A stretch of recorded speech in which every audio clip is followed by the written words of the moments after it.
Hadise geliyor. Vakti Allah Teala bize kendi nimet veriptir, dinam veriptir, oğlun uşak veriptir, yer veriptir, yurt veriptir, hemme nimet vererik.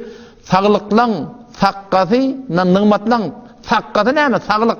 Şu nimetlan mukabilinna bir adam elhamdülillah deyip aysa diye eyni bila teşbih Allah Teala şu Allah Teala'nın ödünden bir kavrakla diye örüp verin yalak. Allah'ın nimet veriptir, sağlık veriptir. Erteni okudan tur diye ayak koldan çıkarıyorsan şu tadayından, şu elhamdülillah la vadayından. Taamdan sonra elhamdülillah va.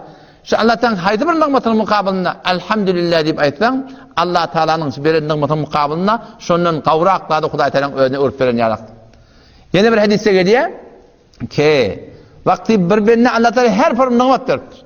Emma şu benine gelip şun gıbalınna elhamdülillah deyse şu nimetlerin hemmesinden neme? Şu elhamdülillah demeklik neme? Şun erdişi var deyip. Hem çünkü Ma'riful Kur'an Müftü Şefii rahmetullahi aleyh yankı cildiye ki Ma'riful Kur'an'ın seffe-i sedisi izahine şunu getiriptir.